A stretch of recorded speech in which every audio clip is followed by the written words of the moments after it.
Assalamualaikum warahmatullahi wabarakatuh. Kami dari kelompok 10 yang beranggotakan saya Siti Salwa Muhimah dengan NPM 074, kemudian Datia Fitriani dengan NPM 017, dan Rafa Sadza Ramadhani dengan NPM 065. Pada kesempatan kali ini kami akan membahas tentang keruncingan dan kemiringan. Untuk materi yang pertama yaitu kemiringan. Kemiringan atau sweetness adalah derajat kesetanggupan atau kesimetrisan dari suatu distribusi data. Adapun ukuran kemiringan adalah ukuran yang menyatakan derajat ketidaksimetrisan suatu lengkungan halus atau kurva dari suatu distribusi frekuensi. Dapat pula dikatakan bahwa ukuran kemiringan adalah harga yang menunjukkan seberapa jauh distribusi itu menyimpang dari simetris. Kemudian untuk kurva kemiringan, jika kita tinjau berdasarkan kemiringannya, suatu kurva distribusi dapat dikelompokkan menjadi 3 bagian.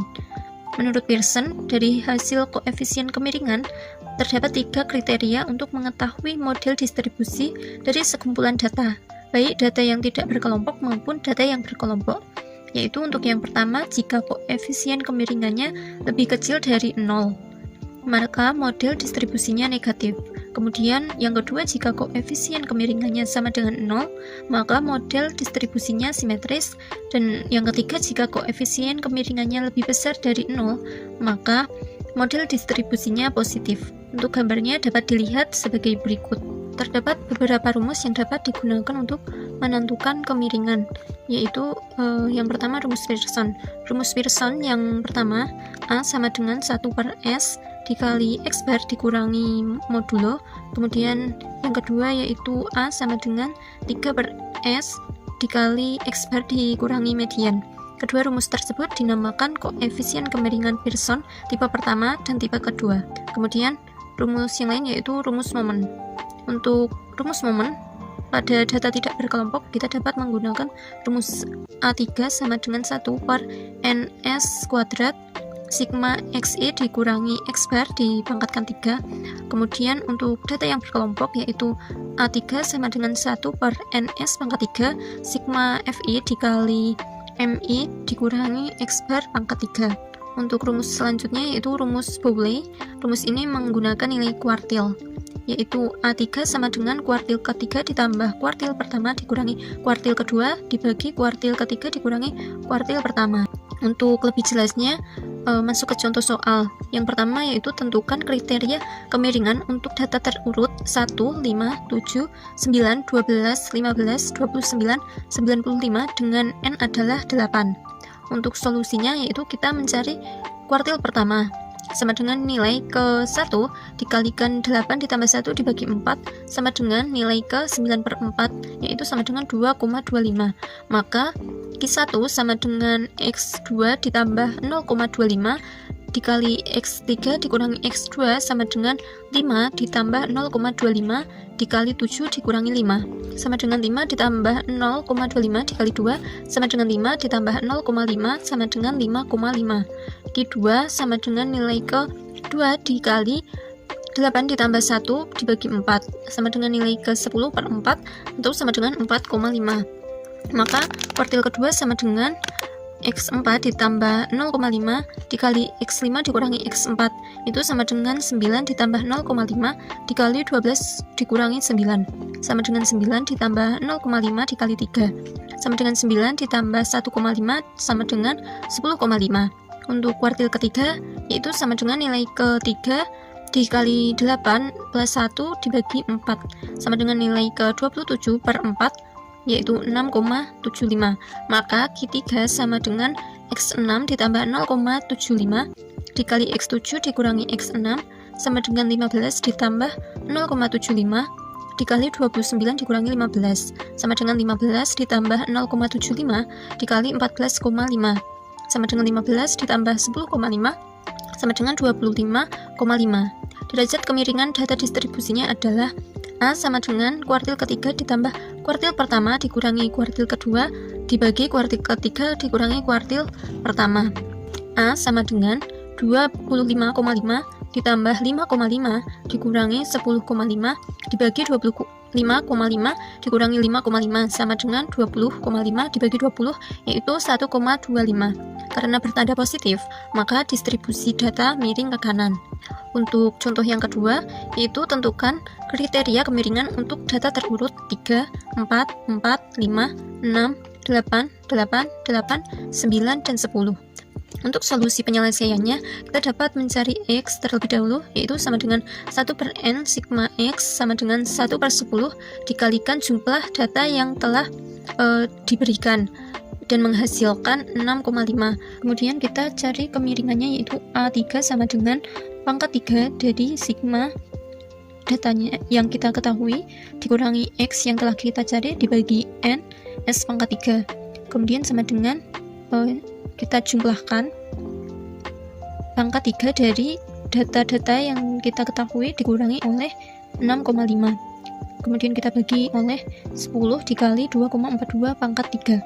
Maka menghasilkan negatif 42,875 ditambah negatif 15,625 ditambah negatif 15,625 ditambah negatif 3,375 ditambah negatif 0,125 ditambah 3,375 ditambah 3,375 ditambah 3,375 ditambah 15,625 ditambah 42,875 dibagi oleh 141,725 menghasilkan negatif 0,0635.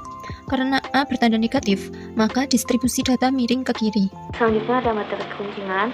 Keruncingan atau dapat juga disebut sebagai kelancipan atau kurtosis adalah derajat atau ukuran tinggi rendahnya puncak suatu distribusi data terhadap distribusi normal. Keruncingan suatu distribusi data dapat dibedakan menjadi 3, yaitu mesokurtik, leptokurtik, dan platikurtik. Selanjutnya dengan kurva keruncingan dengan menggunakan momen sentral, yaitu koefisien momen keruncingan sekelompok data x1, x2, x3, seterusnya sampai xn disajikan dengan A4 didefinisikan sebagai A4 sama dengan M4 per S4 dengan M4 sama dengan momen sentral keempat dan S sama dengan simpangan baku dari kelompok data tersebut. Kriteria yang didapat dari rumus ini adalah jika A 4 lebih besar dari 3, maka distribusinya disebut leptokurtik. Kurvanya runcing. Yang kedua, jika A sama dengan 3, maka distribusinya disebut mesokurtik. Kurvanya berbentuk normal. Lalu yang ketiga, jika A lebih kecil dari 3, maka distribusinya disebut platikurtik. Kurvanya landai. Lalu yang kedua ada menggunakan persentil. Koefisien keruncingan diberi simbol K atau bisa dibaca kappa, dirumuskan dengan K sama dengan 1/2 Q3 dikurangi Q1 per persentil 90 dikurangi persentil 10 dengan Q sama dengan kuartil dan P sama dengan persentil. Untuk model distribusi normal, harga K sama dengan 0,263 sehingga kriteria yang diperoleh dari rumus ini adalah jika K lebih besar dari 0,263 maka distribusinya disebut leptokurtik. Kurvanya runcing. Lalu yang kedua, jika K sama dengan 0,263 maka distribusinya disebut mesokurtik dan kurvanya normal. Dan yang terakhir, jika K lebih kecil dari 0,263 maka distribusinya disebut platikurtik atau landai. Selanjutnya ada contoh soal. Untuk contoh yang pertama, diketahui data 1, 1, 1, 1, 1, 2 ada 7, 3 ada 2, 4 ada 1, 5 ada 2, 6, 7, 8. Tentukan jenis keruncingan dari data tersebut menggunakan momen sentral.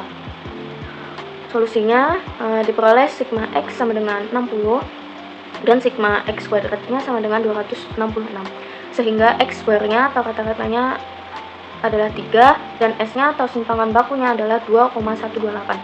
Kemudian dicari A3 dan A4 nya sebagai berikut. Sigma X dikurangi 3 pangkat 4 sama dengan 1082. Lalu simpangan bakunya sama dengan 20,506 dan M4 nya sama dengan 1082 dibagi 20 yaitu 54,100. Lalu A4 nya sama dengan 54,100 dibagi 20,506 itu sama dengan 2,638. Karena A yang lebih kecil dari 3, maka data tersebut termasuk dalam distribusi platikurtik. Selanjutnya untuk contoh soal yang kedua, tentukan koefisien keruncingan dengan momen sentral berdasarkan data pada tabel berikut. Nah, di situ terdapat tabel nilai UAN SMP di Kabupaten X.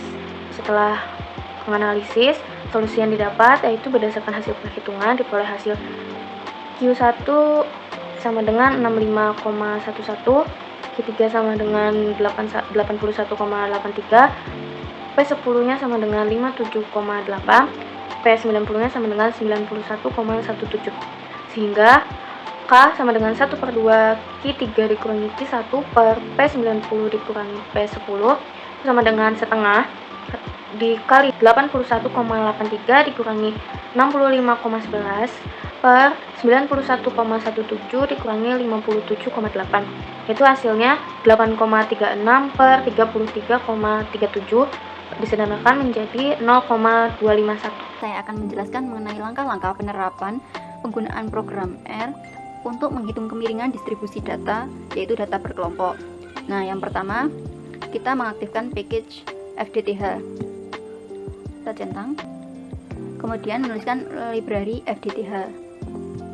Kita running. Nah, kemudian kita menginput data tunggal dahulu, kemudian untuk diubah menjadi data berkelompok. Di sini saya akan menuliskan data tunggal yaitu 75, 80, 30, 70, 20, 35, 65, 65, 70 sampai dengan 40. Kemudian untuk memanggil data tersebut, kita menuliskan data. Kemudian untuk mengubah menjadi data berkelompok, kita membuat tabel frekuensi dengan menuliskan rumus FDT data. Kita running. Nah, hasilnya di sini sudah menjadi data berkelompok. Kemudian untuk menghitung kemiringan distribusi data menggunakan rumus Pearson, yang pertama kita menghitung modus. Rumusnya MFV.FDT tabel frekuensi. Kemudian untuk median titik FDT tabel frekuensi.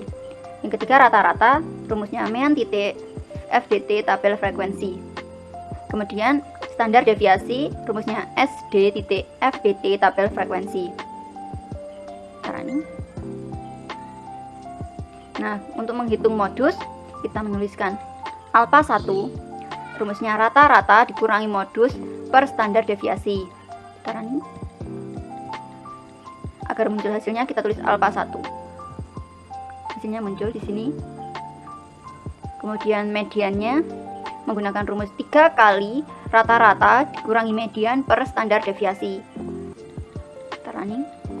Hasilnya kita menulis alpha 2.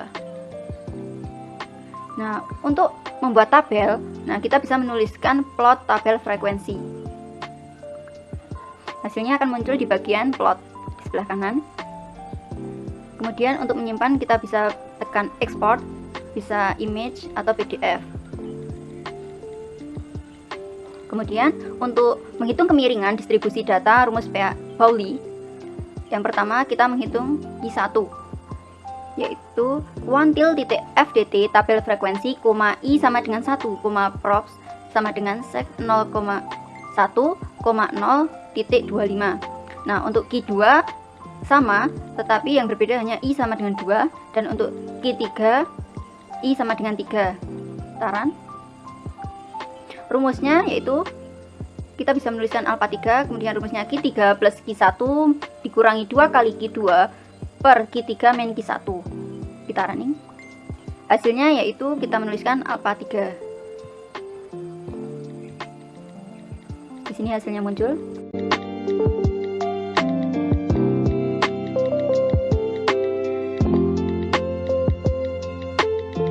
Sekian penjelasan dari kelompok kami. Wassalamualaikum warahmatullahi wabarakatuh.